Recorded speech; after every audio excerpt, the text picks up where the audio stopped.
Bueno, muy buenas tardes a todos. Gracias por estar aquí en esta tercera reunión del Seminario de Discusión Teórica del Departamento de Estudios Internacionales. En la tarde de hoy vamos a tener la suerte y la alegría de trabajar nuevamente con un autor que es la tercera vez que abordamos, que es John Rawls. Pero en este caso vamos a centrar, la intervención va a ser de Andrés Riva, se va a centrar en quizás la más cuestionada, la más problemática, la más polémica de sus obras, que es el derecho de gentes. Y en consonancia con esto, el título del paper que nos va a presentar hoy Andrés es El derecho de gentes, una relectura crítica. El derecho de gentes, que fue la última de las publicaciones de Rawls, levantó una cierta sorpresa primero, luego malestar entre un conjunto de gente que ha sido profundamente seguidora de Rawls desde su primer texto de la década del 70, que era una teoría de la justicia, y muchos de ellos consideran que el derecho de gentes como que retrocedió mucho más allá de lo que era deseable en sus planteos, en algún sentido ejemplares, de su primer texto. Pero sin más, Andrés, te dejo para que nos ilustres con este tema sobre el derecho de gentes. Bueno, gracias a todos por venir, gracias Javier. Bien, la idea del texto que presento hoy para este seminario es retomar alguna idea que ya habíamos trabajado anteriormente, que yo había presentado en algunas ediciones previas, pero con un enfoque diferente. Estamos hablando de un análisis crítico de la obra de John Rawls, un filósofo norteamericano del que vamos a hablar un poco ahora, pero sobre todo enfocándonos en su obra más polémica, que es el derecho de gentes, ¿sí? Solo esto puede entenderse, esta elección del tema puede entenderse si tenemos en cuenta que la obra de Rawls es una obra que, sigue un programa de investigación centrado o, enfocado en el tema de la justicia, ¿verdad? Su primera obra, como muchos sabrán, como Javier mencionó, se llama Una teoría de la justicia, ¿sí? Cuyo título, bueno, nos indica en gran medida de qué se trata, ¿no? ¿Verdad? El autor retomó, el camino contractualista que estaba largamente en desuso y creó una teoría muy compleja, muy revolucionaria, ¿sí? Pero que tenía como, idea central el concepto de justicia, ¿sí? Justicia social. La teoría de Rawls fue realmente muy impactante en el ámbito de la filosofía política en la década del 70, pero Rawls continuó desarrollando su obra y bajando un poco a tierra los conceptos radicalmente abstractos que había trabajado en la teoría de la justicia. En Liberalismo Político, que se publica en 1999, Rawls ya hace una especie de bajada a tierra de sus ideales de justicia en una sociedad democrática, no en una sociedad totalmente universal y abstracta como lo había hecho antes, y en el derecho de gentes intenta hacerlo en el sistema internacional, algo que había sido, largamente esperado por sus seguidores y con la que muchos filósofos habían, coqueteado, habían utilizado la idea de, sobre todo la teoría de la justicia de Rawls, como un insumo o como un escalón para armar una teoría de las relaciones internacionales y, sorprendentemente, lo que hizo Rawls fue crear su propia teoría de las relaciones internacionales en el derecho de gentes. Eso es justamente el derecho de gentes, una teoría normativa de las relaciones internacionales, pero lo hizo desde un foco radicalmente distinto, radicalmente quizás, o esto corre por mi cuenta, opuesto a lo que venía siendo su obra, ¿sí? Y lo que muchas interpretaciones habían, digamos, derivado de ello, ¿sí?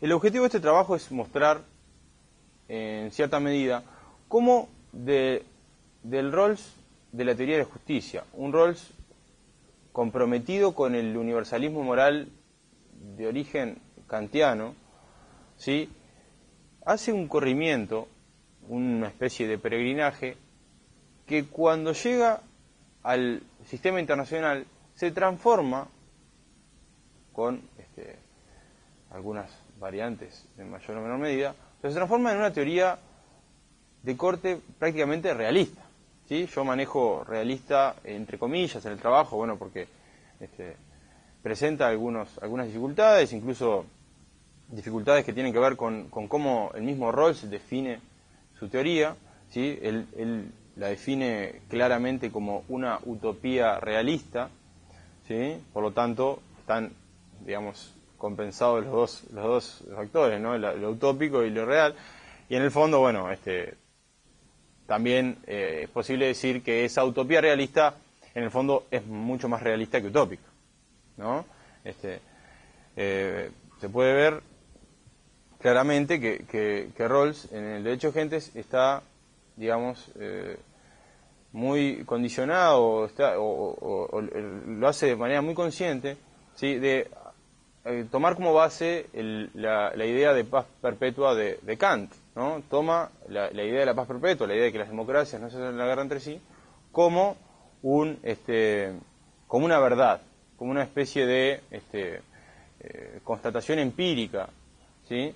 Y a raíz de eso trata de armar nuevamente una teoría contractualista, ¿sí?, pero que tiene componentes, y acá vuelvo a lo mismo, componentes mucho más realistas que lo que podríamos ver, por ejemplo, con mayor claridad, en la teoría de la justicia, donde prácticamente no hay una relación con la realidad, ni con las relaciones de poder que pueden existir, como sucede en el derecho de gentes, o con lo que tiene que ver con una sociedad democrática o autoritaria, ¿sí?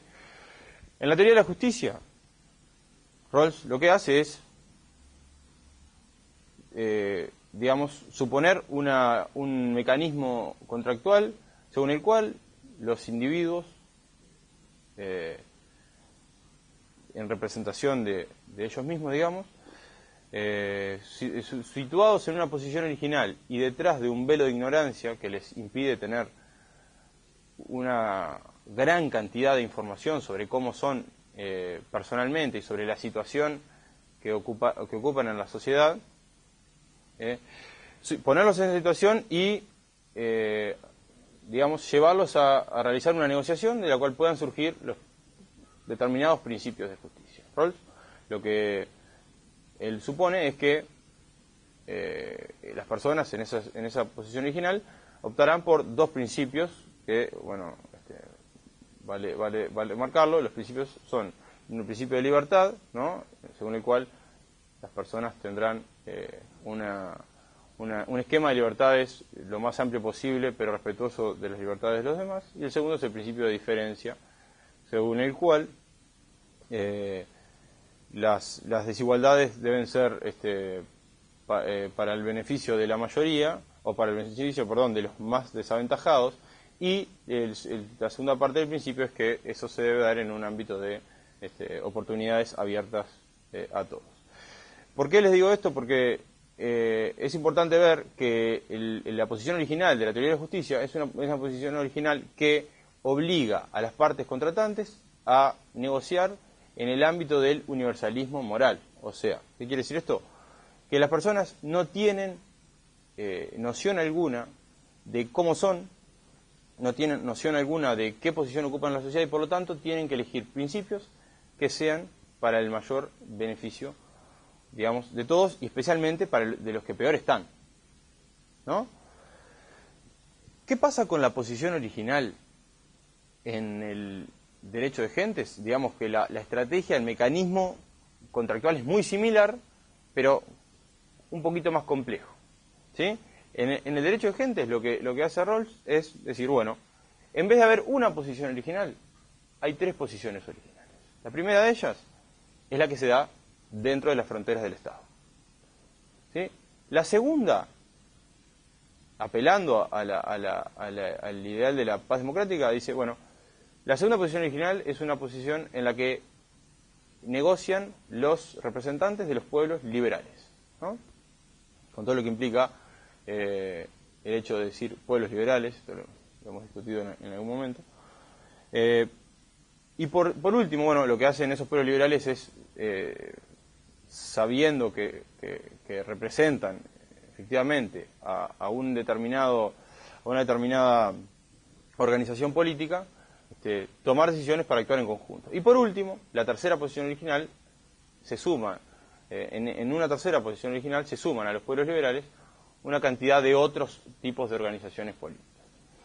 ¿Qué grandes problemas plantea la posición original en el derecho de gentes? Bueno, el primero de ellos, el más evidente, y creo que es también el primer argumento para hablar de un Rawls menos liberal, como dije yo en algún momento, pero en este caso mucho más realista, bueno, es el hecho de que en la posición original del derecho de gentes, los que negocian no son los individuos, los que negocian son los representantes de los pueblos, y negocian, ¿sí?, en función del pueblo al que representan. O sea que, primero que nada, tenemos que decir que el velo de ignorancia que Rawls le impone a esos representantes es mucho más delgado. ¿Por qué? Porque le da la posibilidad de saber a qué pueblo pertenece. Pueblo, pueden acá leerlo si quieren por una cuestión de interpretación, como estados, ¿no? Representan estados, pero bueno, Rawls también habla de una reducción de la soberanía y por lo tanto no quiere entrar en problemas de definición y por lo tanto él le pone pueblos a los estados. Entonces, acá tenemos un problema grande. ¿Cómo es que en la teoría de la justicia los individuos no pueden ser víctimas de las situaciones, ¿sí?, de las que no son moralmente responsables, y luego en el derecho de gentes están atados a lo que suceda dentro de las fronteras del Estado del que forman parte? O sea, si los individuos nacen en un Estado autoritario o en una dictadura benevolente, creo que le llama Rawls, una especie de tipografía o de categorización que hace, esos individuos están, digámoslo entre comillas, condenados a sufrir las consecuencias que ese régimen político les impone. Además de eso, además de asumir que los representantes en la posición original son representantes de los pueblos y no de los individuos, ¿no?, que eso significa el rechazo a la idea de autonomía moral que tanto defendió Rawls, ¿no?, en la teoría de la justicia, significa además darle una primacía demasiado grande a los estados como tales. Rawls no le llama estados, le llama pueblos, pero en el fondo es lo mismo. Las fronteras estatales tienen un papel muy relevante, lo suficientemente relevante como para impedir, ¿sí?, que ciertas normas de justicia, que en la teoría de la justicia son básicas, puedan incumplirse. Un caso muy concreto, yo lo manejo en el texto, pero la bibliografía es uno de los ejemplos más comunes que usa, es el caso de la libertad de conciencia, ¿no? La libertad de conciencia, Rawls, que a su vez en el derecho de gentes crea una doctrina de derechos humanos que es muy distinta a la que hoy en día conocemos, a la que hoy conocemos a raíz de la Declaración Universal de los Derechos Humanos. Por ejemplo, que no incluye la libertad de conciencia. O sea, una persona que nace en un pueblo, en un país, con una determinada religión que le impide, por ejemplo,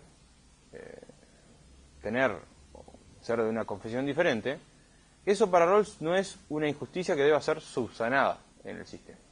Entonces, volvemos a lo mismo. los individuos quedan atados a situaciones por las que no son moralmente responsables. ¿Sí? ¿Qué quiere decir esto? Bueno, en gran medida lo que se defiende en el texto es que Rawls termina apelando, y eso se puede ver en los principios que él cree que los individuos alcanzarán en la posición original. Rawls termina diciendo que al fin y al cabo el concepto de justicia que se busca en el sistema internacional es, en el fondo, el concepto de decencia, el comportamiento decente. ¿No? Hay atenuantes que Rawls las maneja.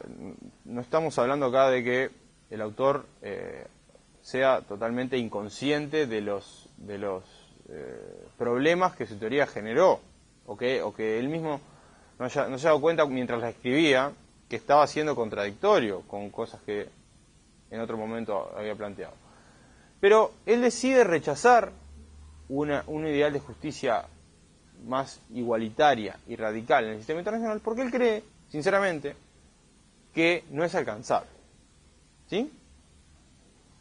Que no es posible pedir más en el sistema internacional que un trato justo entre países. Por ejemplo, ¿no? Que dentro de los principios de justicia se puede incluir que no se puede apelar a la guerra más que en defensa propia, que exista un derecho de no intervención, ¿sí? Y que sí exista un deber, ¿sí? Que el deber no es lo mismo que obligación, ¿no? El deber es mucho más moral, ¿sí? Un deber de ayuda a los pueblos que por cuestiones estructurales o como sea, no puedan darle un nivel de vida digno a sus ciudadanos. Una hambruna, una situación política por la cual deba intervenirse. Bien, y por lo tanto, Rawls simplemente descarta la idea de que pueda haber algo más allá que la decencia. Ese sin duda ha sido uno de los argumentos más fuertes en contra del derecho de gentes. ¿Cómo Rawls no cree que realmente pueda existir, por ejemplo, alguna especie de derecho cosmopolita según el cual las personas tengan los mismos derechos, no importa en qué parte del mundo nazcan? ¿Por qué si nacen en un estado se tienen que atener a tal situación, y si nacen en otro pueden ser, por ejemplo, más libres o tener más derechos? Eso en la teoría de la justicia es algo que es impensable. ¿Sí? La teoría de la justicia está hecha, ¿sí? está pensada para que las personas sean totalmente iguales en sus derechos y que no sufran las consecuencias de situaciones contingentes, de situaciones que pueden ser coyunturales, el hecho de nacer de un lado de la frontera o del otro, ¿no? Sin embargo, yo creo que habría que decir también, en favor de Rawls, que gran parte de lo que él plasma en su teoría de la justicia tiene que ver con una vivencia personal, cosa que a muchos filósofos les ha pasado. Rawls estuvo en la guerra del Pacífico,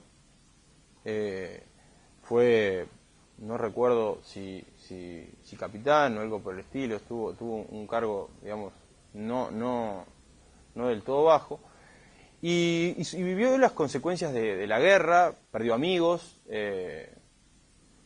sufrió la violencia, y eso le dejó la convicción de que el sistema internacional lo que tenía que evitar para ser justo era la guerra, o la guerra, para decirlo más correctamente, las guerras injustas.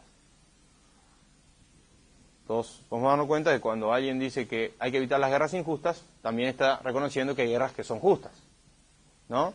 Y por lo tanto, en el esquema de Rawls hay guerras que son justas. Cuando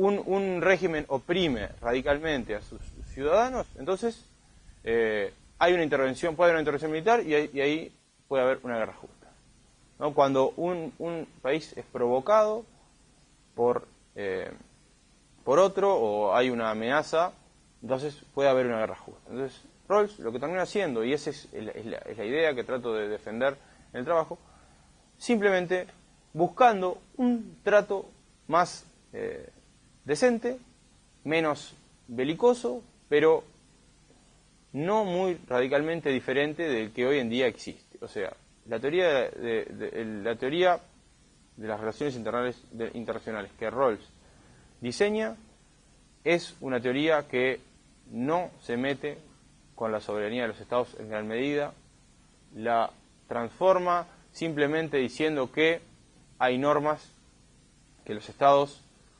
tienen que cumplir y que si no se deben atener al derecho que tienen los demás de intervenir, pero no más que eso. Tenemos ejemplos en la actualidad de normativa internacional que son similares, o sea que no es tampoco algo muy novedoso. Y es también importante remarcar que no intenta subsanar las diferencias que existen en las estructuras de poder. Los estados poderosos siguen siendo los estados poderosos. ¿Qué es lo que no pueden hacer? Excederse en el uso de la fuerza, ¿sí? Pero también van a existir países ricos y países pobres. Van a existir países con mayores recursos y van a existir países con menores recursos. Lo que sí hace Rawls es, en la posición original, impedirle a los representantes de los pueblos saber las dimensiones del territorio, población y recursos naturales que puede tener el país al que representa. Pero eso, podemos decir que no se ve traducido en los principios de justicia como se ve en la teoría de la justicia. En el derecho de gentes eso no se ve traducido en gran medida porque todo hace pensar que para que haya algún marco de justicia en el sentido estricto, y no de esencia, como Rawls trata de transformar la palabra, tiene que haber alguna forma de subsanar desigualdades que son demasiado evidentes. Y Rawls no apunta a eso, apunta a mantener en gran medida el status quo y a no romper o no interferir con las relaciones de poder que se evidencian en el mundo actual. Entonces, para terminar, podemos culminar con una idea que a mí me parece bastante interesante de James Buchanan, que dice, según la cual el derecho de gentes de Rawls no es otra cosa, al fin y al cabo, que el realismo con rostro humano, o sea, el realismo político, ¿sí?, pero con un componente un poco más humanitario. Implica algunos derechos de ayuda humanitaria, ayuda internacional, cooperación para el desarrollo, y evita o trata de evitar las guerras injustas. Después, podemos decir que es una teoría realista.